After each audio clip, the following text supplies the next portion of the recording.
Bonjour à tous, madame, monsieur, bienvenue sur la Dan Broadcasting System et dans votre émission Le Monde ce jour.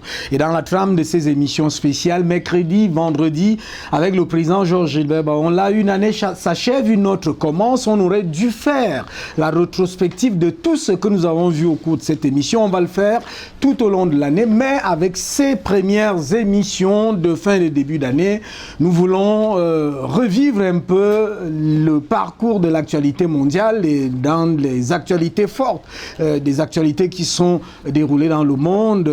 On va interpeller, on va questionner le président Georges Gilbert Baonla sur l'équilibre du monde, mais vous savez, le dossier qui a été primordial dans toutes ces émissions pour l'aspect qui concerne le Cameroun, c'est la prédation, c'est le domaine de la confiscation des biens du patrimoine de l'État qui doit être aujourd'hui rétrocédé à l'État parce qu'il a été confisqué par une certaine catégorie de citoyens qui pratiquement ont confondu les biens de l'État à leurs propres biens. Madame, monsieur, une fois de plus, bonsoir et bienvenue. Président Georges Gilbert Baonla, bonsoir et bienvenue une fois de plus. Bonne année. Bonne année, je voulais d'abord souhaiter tout de go bonne année à tous les chefs d'État du monde d'abord, parce que cette année a été très très difficile.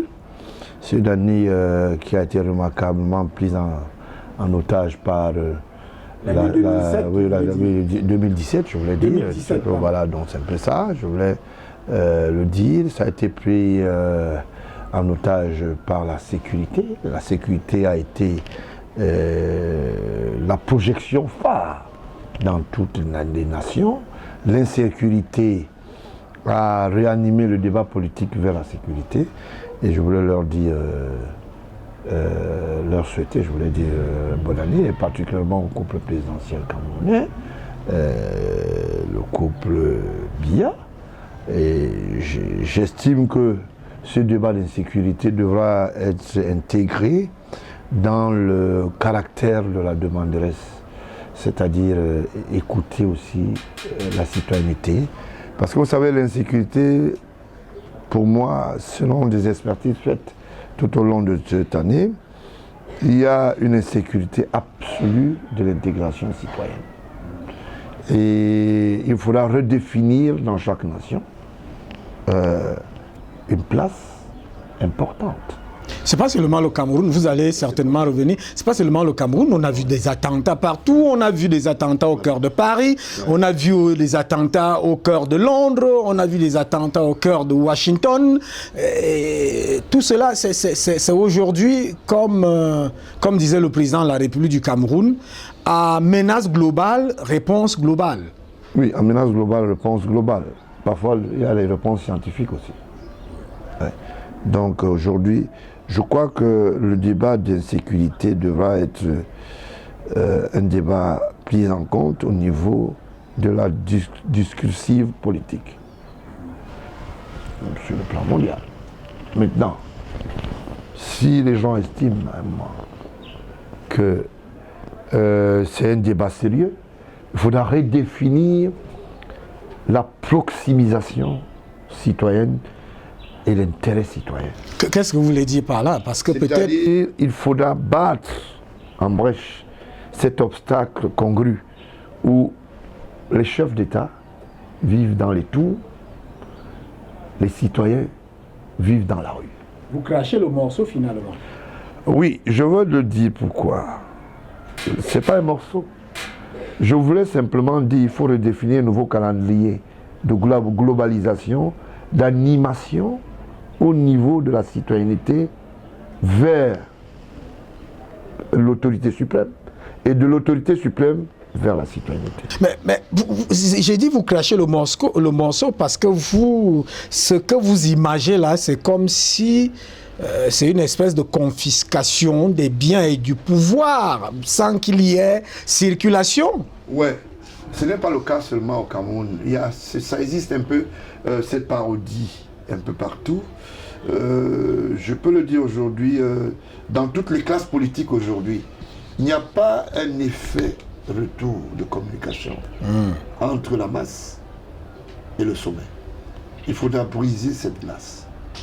Parce qu'à partir de là, les pouvoirs vont s'étendre et vont être plus solides. Parce qu'en fait, cette confiscation que de la mascarade autour de la gestion étatique des nations. Et ça fait que le citoyen se demande, est-ce que celui qui me représente à l'hémicycle sénatorial ou bien à l'hémicycle de la députation est-il au service de la nation? Est-il au service des raquettes ou des basses maisons? C'est un peu ça la Et ça fait que... Donc toute la problématique, c'est à ce niveau. C'est une mauvaise communication. Vous savez, il y a un problème aujourd'hui. Je sais que le chef de l'État, par exemple, est proche de son peuple, mais les avis divers en ce qui concerne l'insécurité, la personnification politique, remet en cause sa disponibilité. Et dès lors... Et à ce niveau, beaucoup pensent qu'il est éloigné. Voilà. Beaucoup pensent qu'aujourd'hui, il vit autodidacte. Ça veut dire qu'il écoute ceux qui sont auprès de lui, mais il n'écoute pas la population. Or, il faut briser cette glace. J'ai fait un travail, pour ne pas me donner quelques écoles. J'ai brisé le glas qui existait entre le mensonge entretenu dans nos administrations par certaines personnalités et le chef de l'État.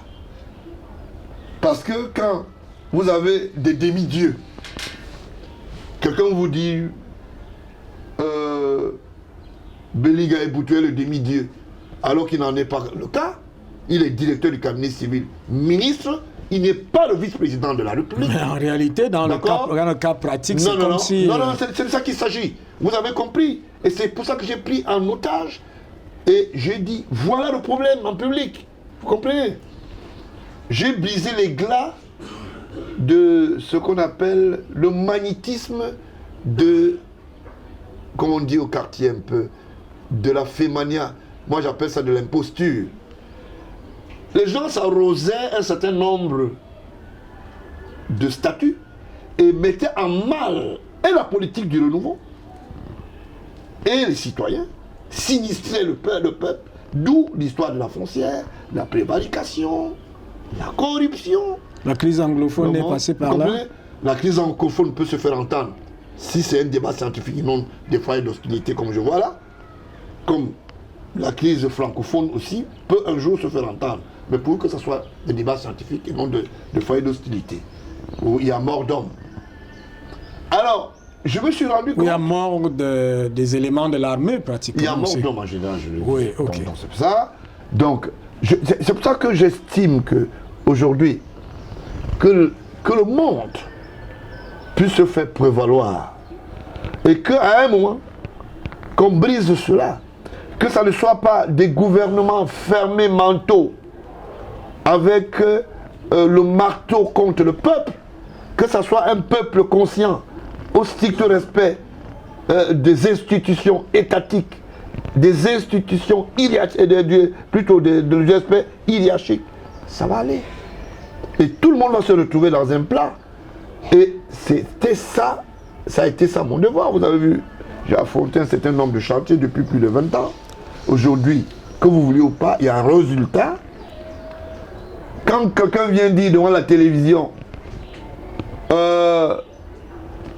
tel n'est pas de la famille, c'est pas parce qu'on en veut à celui-là. Pas du tout. C'est parce qu'on veut faire la classification textuelle. Et que celui-là, ça rime désormais à vivre comme tout citoyen et non aller vivre particulièrement dans un coin et dire aux gens, voilà ce que je pense, voilà ce que je suis, alors qu'il n'en est pas question. Et je remercie ceux qui ont publié, par exemple, la liste de la famille de Franck Biya. Son père, sa mère, Madame Pauline, Monsieur Nanga, le petit frère Eric et tout le reste. Maintenant que tout le monde le sait, que ce monsieur bénéficie normalement d'un parent de notoriété physique, maintenant la cooptation et l'adoption de Monsieur Biya ne peut pas se cacher sous les effets, je vous dis, nocifs de la société. Et je refuse cette société où les gens veulent faire l'attelage, nous sommes en Afrique. Personne ne peut dire qu'un fils adoptif est le fils légitime. C'est pas possible. C'est pas possible. Maintenant que c'est à la place publique, on sait qu'il a des frères. Il y a... Que son père, c'est M. Nanga. Sa mère... Il y a beaucoup de Nanga quand même. Hein? Il y a Nanga, celui dont moi j'ai lu. Moi aussi j'ai lu comme vous. Donc je ne suis pas celui qui est le potentiel propriétaire de l'information. Bon, il a un petit frère qui s'appelle Eric quelque chose. Vous comprenez, moi ça ne m'a pas intéressé. Ça c'était pour moi un non-débat. Parce que je voulais à l'époque, en 2009, je l'ai dénoncé.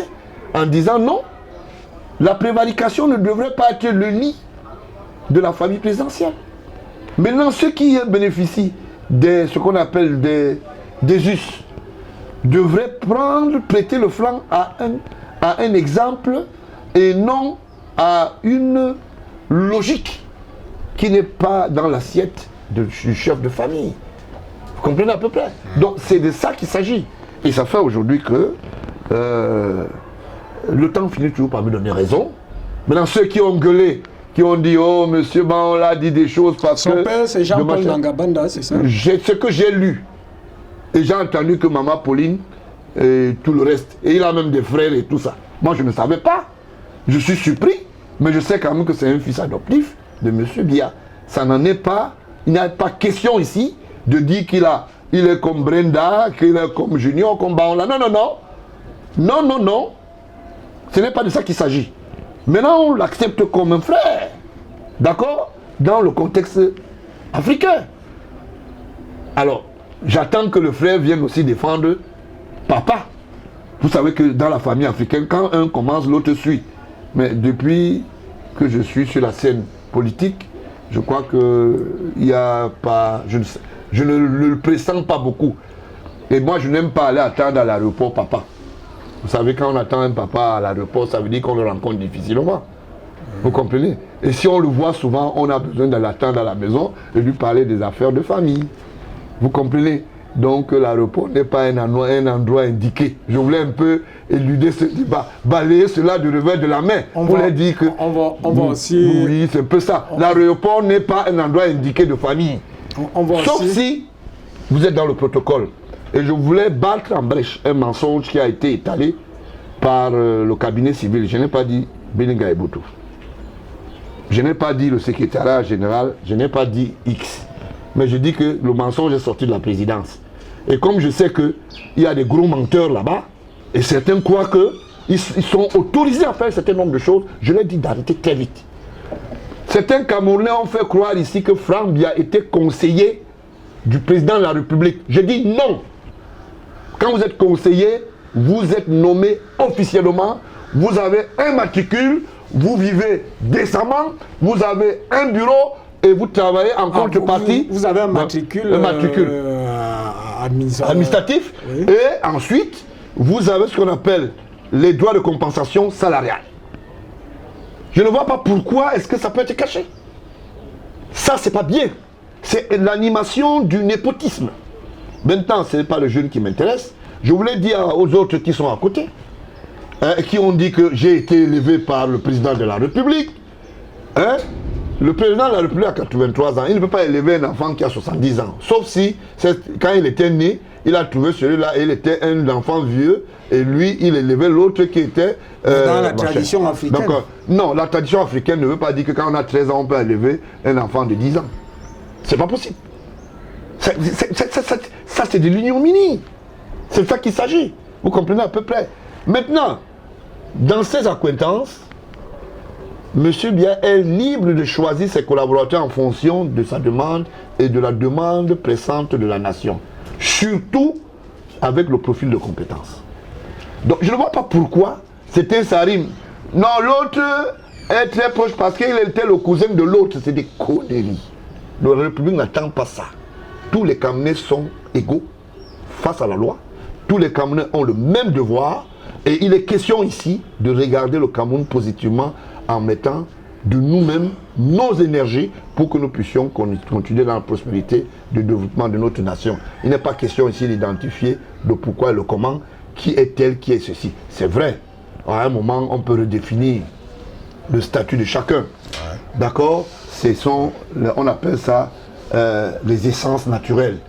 C'est tout à fait normal, vous comprenez?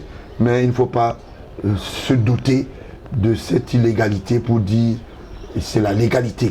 Et j'estime aujourd'hui qu'il n'y a plus de débat à ce niveau. Ça a été mon chantier, c'était de dire aux gens, M. Biya n'a jamais dit à un ministre d'aller signer les faux documents.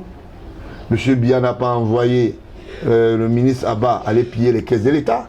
M. Biya n'a pas envoyé à Tanambara d'aller poser des actes contre la République. Et aujourd'hui, le temps m'a donné raison. Car à l'époque, je tamponnais, comme on disait. Je levais la voix contre ces gens. Les gens estimaient que j'étais un peu excessif. Mais le temps m'a donné raison, vous comprenez à peu près. Donc aujourd'hui, nous sommes prêts. Et je suis sûr psychologiquement que les Camerounais sont préparés aujourd'hui, que chacun soit à sa place. Maintenant, les avantages du, si vous êtes l'ami de M. Biya, vous pouvez aller manger chez lui. D'accord? Mais ça ne veut pas dire que vous pouvez, c'est-à-dire influencer sa décision. Alors, pendant que nous allons revenir au Cameroun, hein, parce qu'il y a beaucoup de dossiers là. Bon, c'est vrai que tout au long de l'année 2018, on va les évoquer. Confiscation, non-circulation de l'information, les masses qui sont négligées, les populations qui sont négligées. Nous sommes là sur la place du monde. C'est ça qu'on peut d'ailleurs voir le drapeau du Cameroun et celui des États-Unis d'Amérique. On aurait dû avoir tous les autres, mais vous avez souhaité une bonne année à tous les présidents du monde. Alors, est-ce qu'aujourd'hui, cette situation ne pose pas un sérieux problème sur la dévolution des pouvoirs, surtout en Afrique? Parce qu'en Afrique, lorsqu'on veut parler d'un président qui est en poste, qui est en place, des gens ont des difficultés, comme si, en réalité, quand il ne sera plus là, le monde va tomber. Les gens ont quelles difficultés pour parler? Ils ont peur, c'est quoi? Pas qu'ils ont peur. Mais pourquoi ils ne parlent pas? Je m'interroge. Si vous êtes citoyen, vous connaissez vos devoirs. Et dès lors que vous êtes citoyen, vous savez quoi faire. Quelle est la lecture que vous faites du débat qui a cours, le débat après Biya?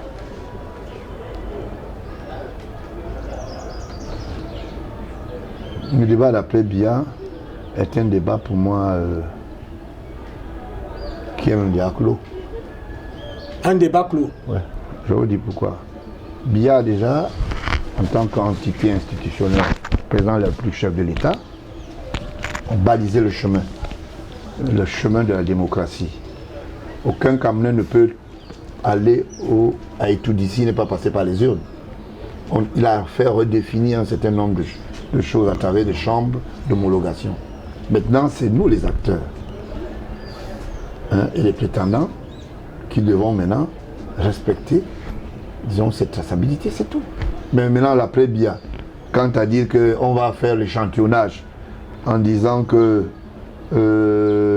par exemple, René Sadi, qui a des importantes ardoises du côté du FECOM, qui est très gentil avec l'argent du BOCOM, qui est son beau-frère, qui est un homme qui pense que le ministre, je vous l'ai dit, la ministre des Affaires foncières ne lui a pas donné quelques lopins de terrain administratifs.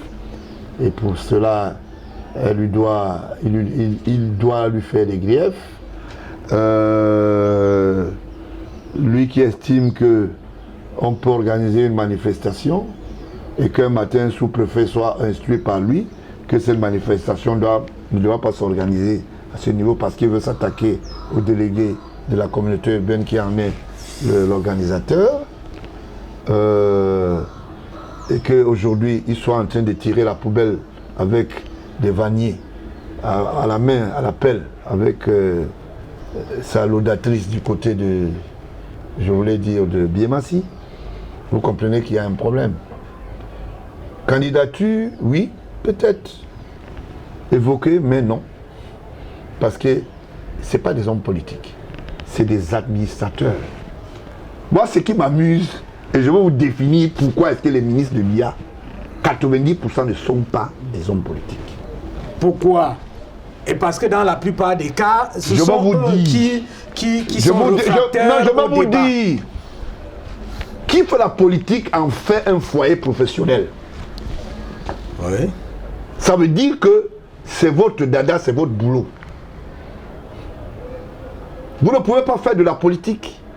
Vous êtes dans l'administration auto-centrée, comme on disait à l'époque. Ça veut dire que vous servez une cause, et au moment où vous vous servez malhonnêtement, et vous dites que vous êtes un politicien. Pas du tout. De manière... non, revenons, ça c'est très important. Voilà. Terre à terre. Mais terre à terre. Est-ce que Famara Ndongo peut se présenter comme candidat sans qu'il ait l'autorisation du parti? Vous répondez? C'est vous qui devez répondre. Non, c'est moi qui pose les questions ici. Non. Ok. Parce que l'éligibilité au Cameroun, c'est qu'il faut que vous ayez la mandature. Est-ce que Sadi René peut se présenter comme candidat aux élections? Non. Tout le reste est là. C'est la même chose. Ce ne sont pas les politiques, c'est des administrateurs. Hein? Dans les bureaux feutrés. Ils ne connaissent ni la masse, ni l'identification des problèmes de société. Ils ne peuvent pas faire un débat public comme moi. Parce que si aujourd'hui on me met le jeune Moutazé en face, qu'est-ce qu'il va me dire? Il va me parler de la caméra. Moi, je lui parlais. Mais il suscite beaucoup de financement, non? Non, ce n'est pas. Je voulais dire cela à l'endroit des journalistes qui se trompent. Oui. Appelez-les désormais les administrateurs. Ils sont pas en politique. On dit politique, quand on dit vous êtes en politique, ça veut dire que vous en avez fait une profession. Est-ce que vous avez compris? Oui. C'est de ça qu'il s'agit. Et je vous le concède. Non, vous ne me le concédez pas. C'est de ça qu'il s'agit. On n'est pas politicien parce qu'on vient, on s'assoit à la télé, on défend une cause. Non, non, non, ce n'est pas de ça qu'il s'agit. C'est une carrière. C'est une carrière, c'est des carriéristes. C'est important. Beaucoup de journalistes au Cameroun se trompent, ils disent tel est le filleul de tel. Mais vous ne pouvez pas rester sans que vous n'ayez la mandature. Comment vous allez faire? On va désigner quelqu'un. Bon, nous sommes en 2018. Oui. Moi, j'ai annoncé ma candidature. Est-ce que Moutazé peut annoncer sa candidature? Est-ce que Famara Ndongo peut annoncer sa candidature? Est-ce qu'Atangandi peut annoncer sa candidature? Ils sont fermés dans un bloc. Vous comprenez à peu près? Oui. Ça veut dire que tant que Biya ne donne pas le là, il n'y a rien. Et le seul candidat en face de M. Baola, c'est Paul Biya. Donc, par définition, je n'ai aucun problème. C'est les administratifs, on appelle ça les porte-sangles. Ils n'ont rien à nous dire quand je me parle en tant que président d'un parti. M. Moutazé ne doit pas être assis en face. D'accord? Oui. Donc, c'est un peu ça la réalité. Hein? Donc, vous ne pouvez pas. J'ai annoncé ma candidature il y a 2 ans en arrière. Est-ce que Moutazé peut le faire? La discipline du parti le lui interdit. Donc, quand je discute avec M. Biya en tant que président d'un parti politique, lui, Moutazé, n'est que le porte-sangle de Biya. Ça veut dire qu'il vient avec son profil de compétence dans son entité où il est gestionnaire, donc dans son ministère. Et il vient et il peut venir parce que M. Biya, pendant le débat, peut avoir besoin d'un document. Vous comprenez? Oui. Donc, je voulais dire ici, et je voulais que je le dise en début d'année 2018. Oui. Ils ne sont des administratifs, ils ne sont pas des politiques. Je vois des titres. Homme politique de l'année, ça dit, moi ça m'amuse. De quelle expertise? Vous parlez d'un ministère, quelqu'un qui gère les affaires étatiques, il gère un ministère et un homme politique. Et les qui il s'est dévolu sur quoi? Ce ne sont pas des hommes politiques. Quand vous entendez, quand Macron allait aux affaires, on a dit qu'il a fait une carrière administrative. Oui. Et qu'il s'est inséré dans un parti pour devenir homme politique. Mais les Camerounais sont dupes. Vous comprenez bien? Mais les Sadis sont quand même dans le RDPC. Le RDPC a pour président national Paul Biya. C'est lui l'homme politique. C'est lui qui porte la politique de RDPC. Donc tout le reste sont hors jeu. Quand je parle, ils se taisent. C'est comme ça. C'est pour cela que quand je parle devant la télévision, moi je peux dire la République ne se porte pas bien. Monsieur Famara Ndongo ne peut pas venir dire la République ne se porte pas bien. Tout de suite on va lui dire mais monsieur, c'est pas de ça qu'il s'agit.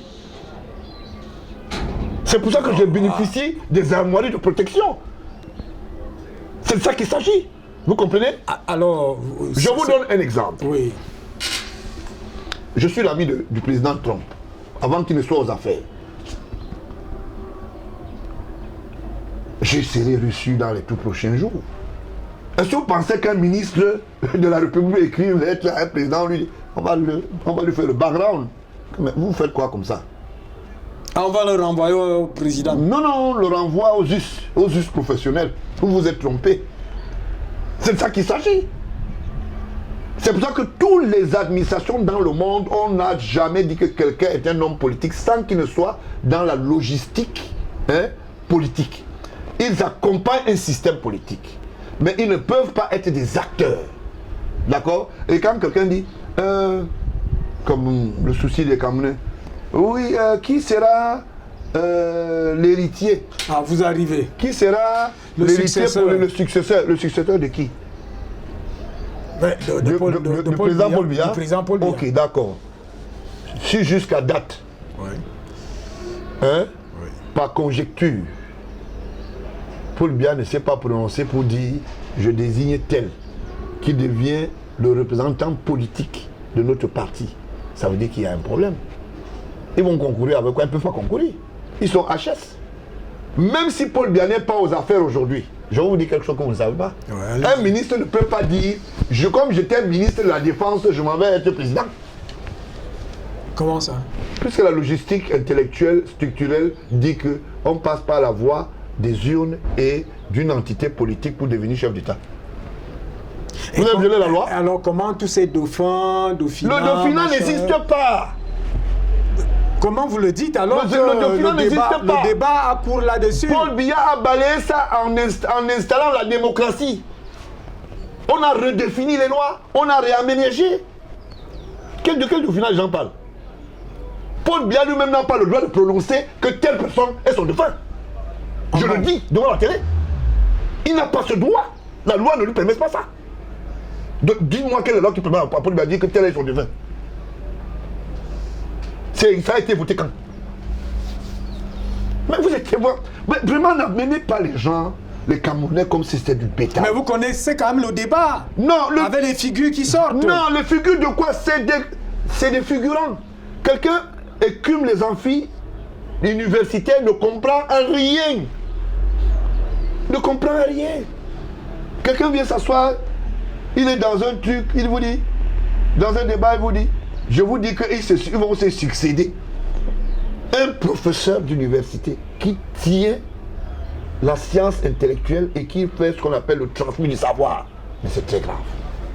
Mais c'est très grave. Je le dis devant la télé. Donnez-moi la loi qui a été investie au Parlement, où on dit que Paul Biya a le droit de dire que tel est mon machin. Mais dans le jeu politique, qui peut aussi... laissez ça. On parle des choses claires. Paul Biya fait les choses dans la clarté. La loi, c'est la loi. Si vous le dites, donc, ça veut dire qu'il y a un problème de succession. Il n'y a pas un problème de succession. Comment ça? Il n'y a pas un problème. C'est vous qui voulez créer un problème de succession. Paul Biya a mis des bases. Nous sommes dans la démocratie. Tu es éligible par voie de vote. Tu as un parti politique que tu représentes. Et tu peux plébisciter. Ça, c'est la traçabilité. Maintenant, vous venez nous dire la succession, c'est devenu la chefferie. C'est la chefferie de qui? Même dans les chefferies aussi, on passe par les unes. Vous voulez créer un débat de notables, que les gens ne dorment pas sur leur laurier, que les petits malins qui sont là, qui vous racontent des histoires.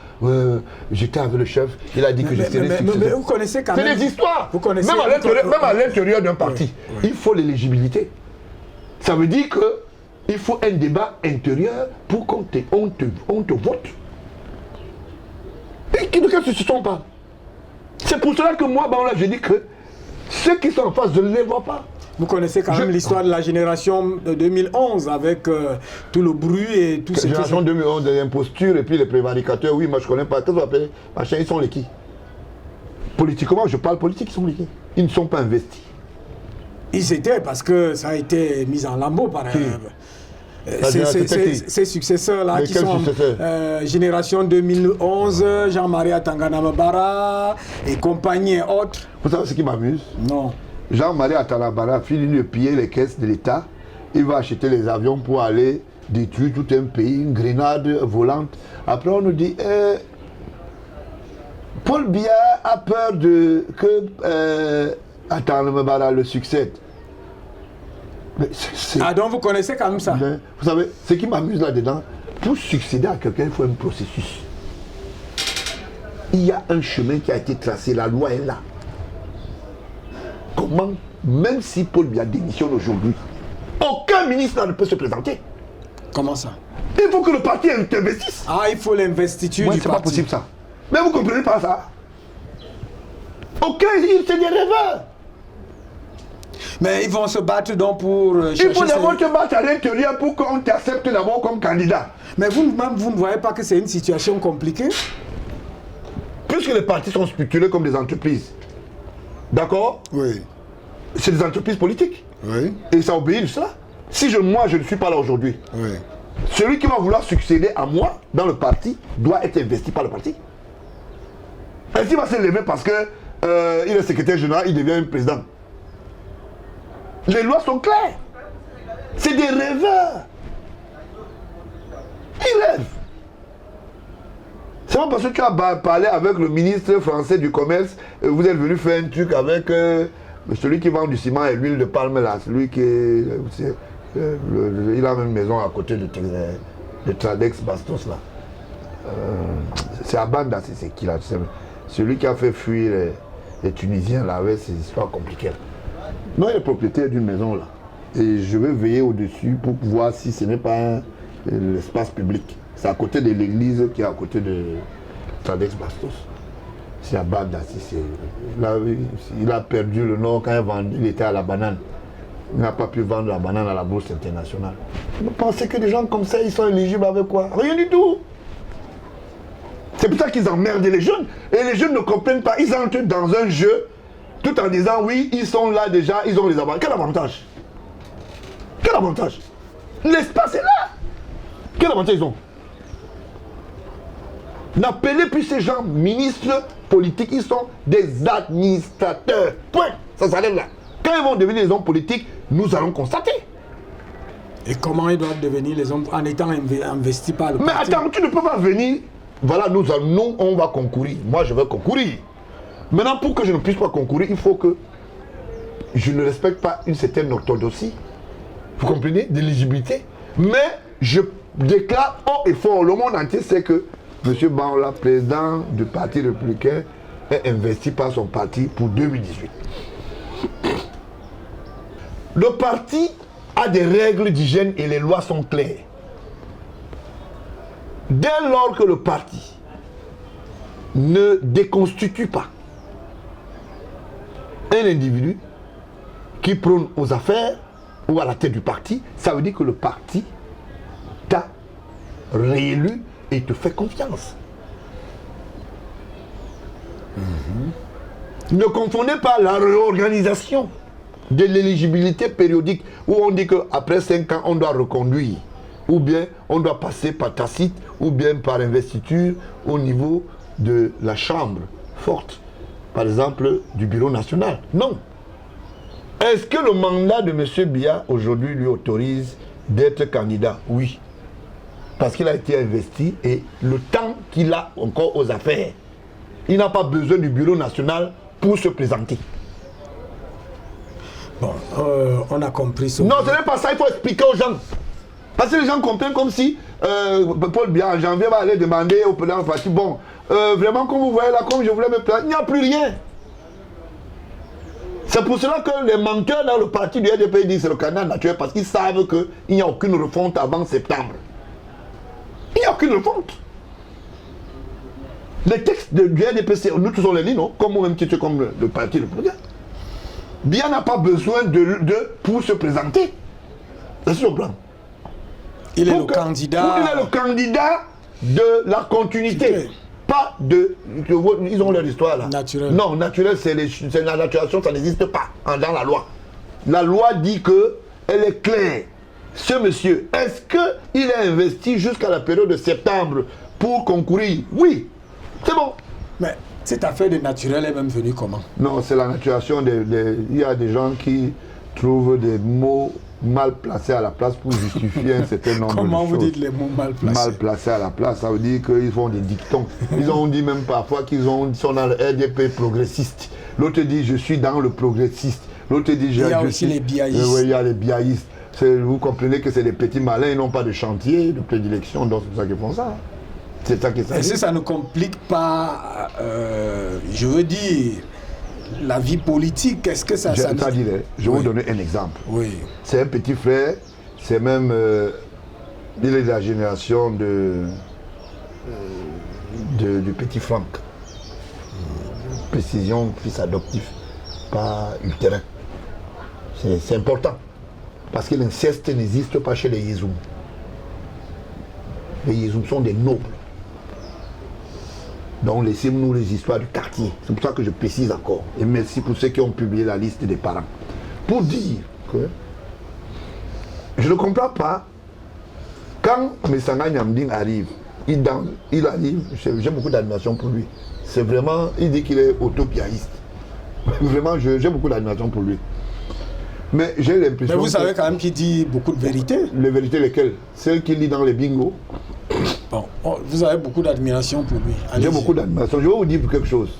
Il y a des choses que je ne veux pas dire ici. Ouais. Parce que si je le dis, on va dire qu'il dit ça parce que ce sont les petits frères. Mais pourquoi nous n'avons pas dit ça avant?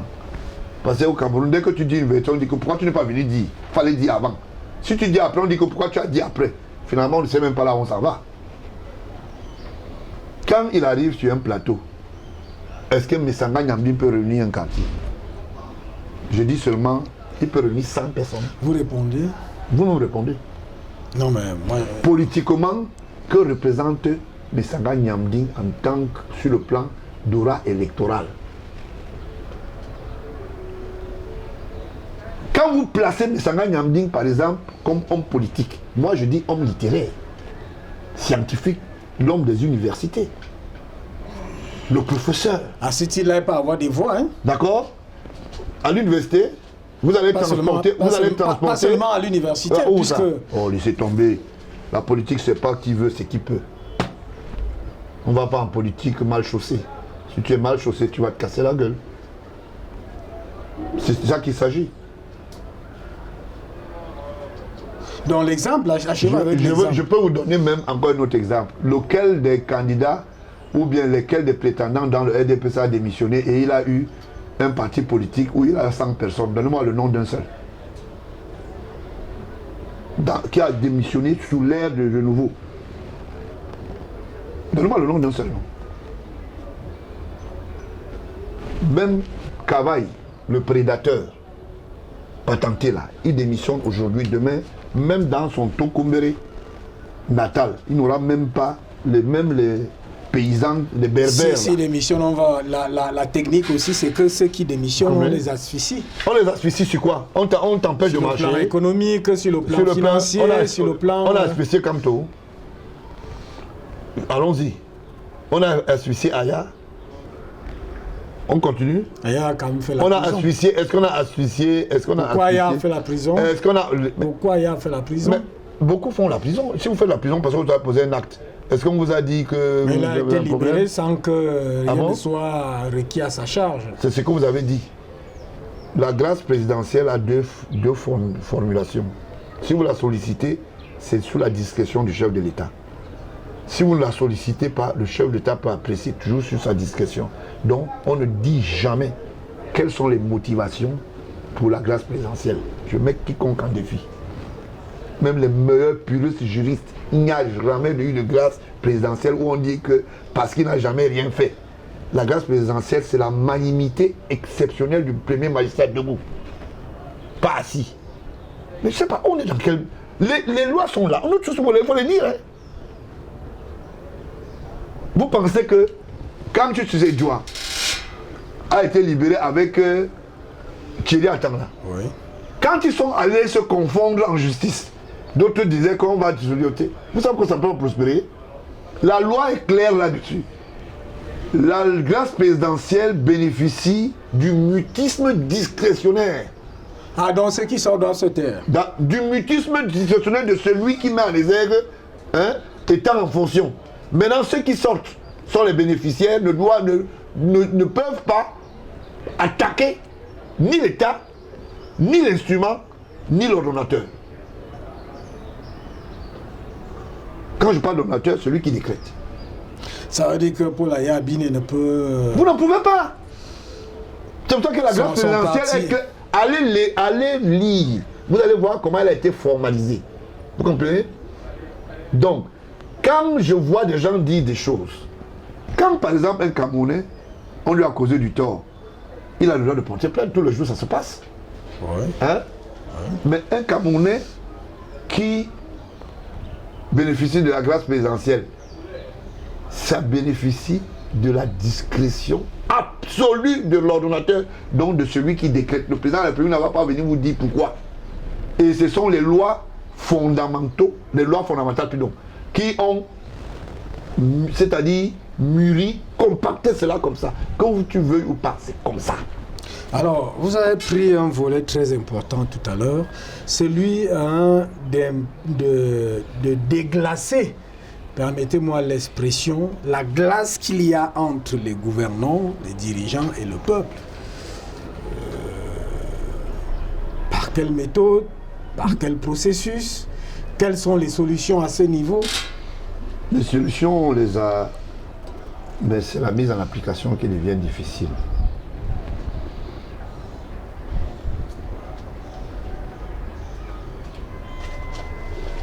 Le président de la République,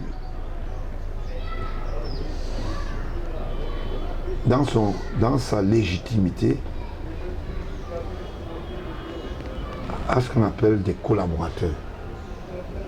Et ces collaborateurs devraient être des relais et non des maillons de fermeture.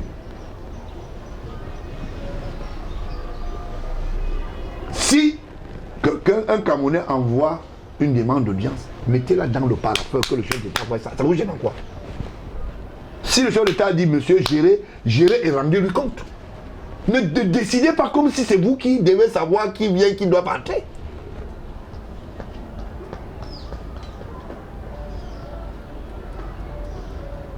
Mais dans la pratique, c'est ça. Est-ce que vous trouvez normal que un homme d'affaires arrive au Cameroun, il a resté dans un hôtel sans publicité, Hilton ou Bonfébé, pendant 6 mois pour rencontrer le chef de l'État?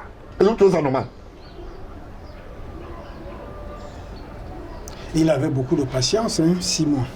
D'accord? Parce qu'il y a des petits malins autour qui vendent cela, qui arnaquent les gens et qui disent non, on va vous recevoir, on va pendant ce temps, il paie l'hôtel. Il paie l'hôtel, il a des frais, c'est pas normal.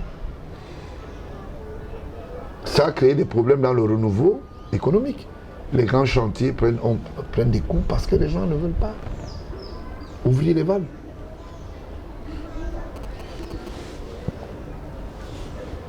Alors, les solutions? Les solutions, c'est que chacun puisse se mettre au travail et chacun puisse respecter son cahier de charge. Il n'y a pas de miracle puisque tout est mis en place. Est-ce que votre père ne laisse pas aussi beaucoup de prédateurs en place? Certainement, le 31 décembre, vous avez suivi son discours, mais on revient constamment sur un des discours. Il disait que tous ces gens-là ont échoué. Vous savez ce qui m'amuse là-dedans?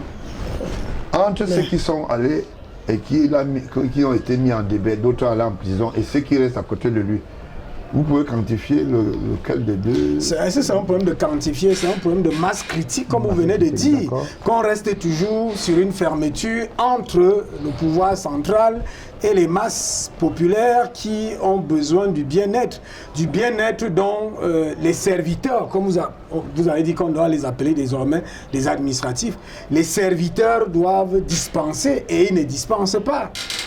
Le problème, c'est à ce niveau. Je pense que, pour moi, c'est pas un non-débat, ça. Je vous l'ai dit, c'est-à-dire, j'ai pris un cas. Quand quelqu'un introduit sa demande d'audience, allez donner au destinataire. Si vous avez donné le mandat, gérez ça en lui disant, telle personne que vous rencontrez, vous faites une note. S'il n'est pas d'accord, il va dire, je ne suis pas d'accord. Que de jouer au petit malin. Et Paul Biya n'encourage pas ça. En tant que chef d'État. Non. Vous-même, vous faites, on va sortir par là. Vous avez toujours des dossiers comme ça parce que vous savez que il y a beaucoup de plaintes, non? Vous savez qu'il y a beaucoup de plaintes, des gens qui sont frustrés, des gens qui n'arrivent... Je vais vous dire quelque chose qui va vous étonner. Ouais. tous les dossiers que moi je traite sont des dossiers qui bénéficient d'une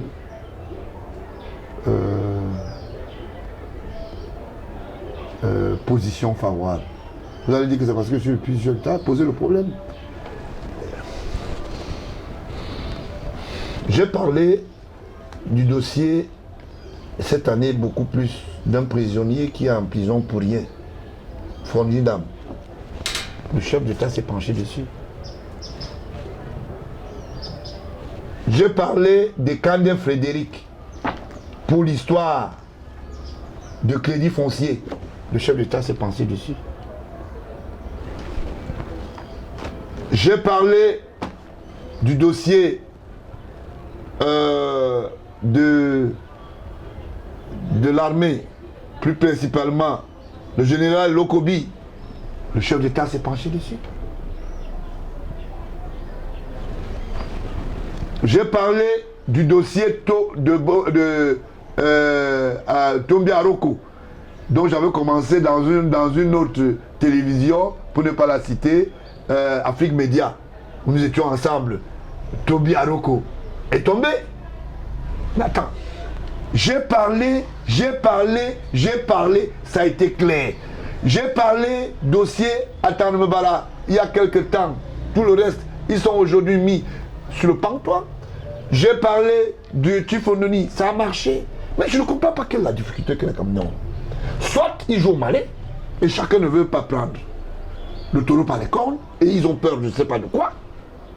Soit ils se disent qu'ils sont déjà embourbés et ils n'ont pas besoin qu'on dise que ah, tu as changé de côté. Voilà des choses que je ne comprends pas. J'ai parlé de l'histoire, par exemple, de la diplomatie. On a mis les gens à la raillerie. On a fait des appels, on a fait partie des gens.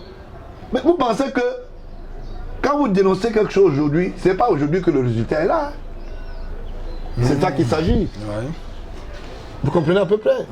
J'ai parlé des problèmes même de famille. Paul Biya a trouvé des raisons. Et il a mis de l'ordre. Alors... Bon, vous voulez dire que c'est moi seul qui l'écoute, les autres ne les écoutent pas? Alors... Vous comprenez à peu près? Oui. Donc je ne comprends pas pourquoi est-ce que les gens passent leur temps à dire toujours comme vous voyez là, machin, c'est très difficile, le chef d'État ne veut pas écouter les gens. Le chef d'État peut aller se placer à la poste et commence à dire chacun venez avec le micro. Non. Quel est le souhait, on va terminer cette émission par là, quel est le souhait pour vous du Cameroun en 2018? Avant de dire que le souhait, je voulais dire ici, à la sortie de cette émission, que tout le monde qui a détourné les biens de l'État sache que l'antilope, l'opération antilope est déjà lancée. Et le mieux, c'est de venir vous-même dire que voilà. Parce que si c'est l'État qui se débrouille d'arriver au devant de votre porte, je vous dis pas, hein, ça va aller très vite. Et je voulais dire que ce n'est pas un cas école. Je voulais dire pour l'école, pour la politique, pour le social. Je suis en train de peser de mon poids pour que le chef de l'État décrète la sociabilisation de l'habitat. Un Camerounais pour une maison, et en fonction de la bourse. Dans des places aux petits malins qui ont détourné les biens de l'État et d'autres qui ont pris des crédits, qui pensent qu'ils tiennent le chef d'État en chantage. Et je sais qu'il va le faire. Il faut que le chef de l'État décrète que celui qui gagne 27 000 paye la maison de 6 000. Oui, une chambre de 6 000, c'est normal. Et que celui qui avec un salaire de 27 000, de payer le chambre, on appelle ça la sociabilisation de l'habitat. C'est ça qu'il s'agit. Celui qui gagne 100 000 peut payer une maison de 25 000. En fonction de ta bourse. C'est ça qu'il s'agit. Et que le mécanisme infrastructurel puisse gagner tous les chantiers. Qu'on laisse les investisseurs extérieurs venir nous aider à bâtir. Parce qu'il y a une sociabilisation de l'habitat qui s'impose au moins à 92%. Les Camerounais sont mal logés. Les Camerounais sont mal dans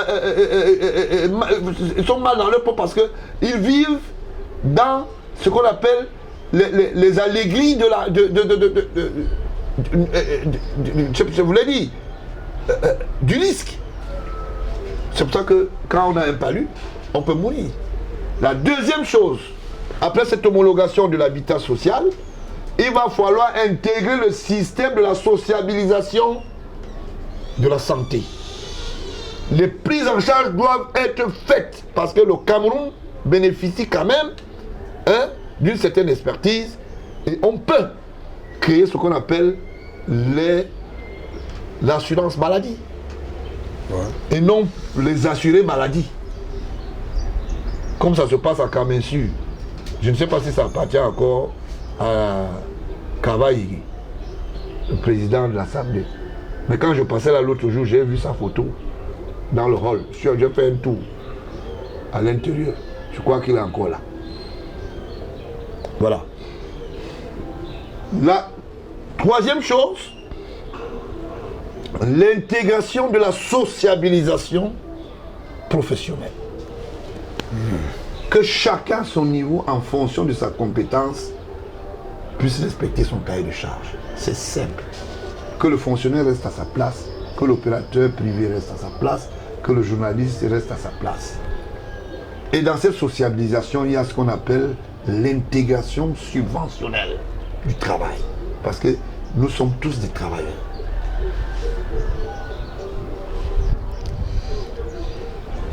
La quatrième chose, il faut la sociabilisation politique. Que chaque Camerounais sache qu'il a un devoir politique. Qui est? Que chaque Camerounais sache qu'il a un devoir politique qui est de veiller au grain du suivi de la nation dans tous les paliers économiques, sociaux, sans toutefois dire je ne suis pas intéressé. Vous ne faites pas la politique va vous faire, puisque vous êtes une voix. Vous ne faites pas la politique va vous faire. En tout cas, 2018, les vannes sont ouvertes apparemment. Quand vous dites apparemment, c'est comme si on n'a pas envie. Le chef de l'État n'a pas dit que c'est y aller à 50 milliards pour eux. Moi, je suis déjà dans la course et je voulais encourager les autres que venez, si vous êtes des hommes politiques, ceux qui sont autorisés, pas les administratifs. Et vous nous devez du respect, vous les administratifs là, parce que nous, on a la charge de vous gérer la nation. Vous avez la charge de co-gérer avec nous. Donc, il faudra que quand le président d'un parti politique te demande au téléphone, je veux te rencontrer, monsieur le ministre, tu commences à lui dire, je suis en train d'aller en bombe, c'est pas ça qui intéresse les gens. Ça n'influence personne. Demain, je suis devenu président de la République, je veux te booster dehors, parce que je saurais que tu es un incompétent. C'est ça qu'il s'agit. Et sachez qu'une chance est égale à l'autre. Donc, à bon entendeur, salut. À bon entendeur, salut. Madame, monsieur, c'est terminé pour cette autre édition de Le Monde ce jour. Pour ces émissions de début d'année, vous avez très bien suivi au Cameroun cette dichotomie, ce déphasage entre le pouvoir central ou les pouvoirs centraux, il s'agit des États africains, et la grande masse de la population qui peine, qui cherche les voies et les issues. Il faut donc, comme je l'ai dit, casser cette glace-là, c'est la proposition de Georges Gilbert Baronla. 2018 est donc un grand chantier où ce ne sont pas les administratifs ou les administrateurs qui doivent faire de la politique, mais des politiques bien avérés. Mais il faudrait aussi que ces politiques-là aient des programmes, des projets et des visions de société qui soulèvent les masses et entraînent vers le changement. C'est terminé pour aujourd'hui. 19h, le journal en full day à 19h15 en Pidgin, 19h30 fermeture de kiosque, 20h le journal en anglais, 21h en français. Madame, monsieur, bonsoir, bonne heureuse année, une fois de plus 2018.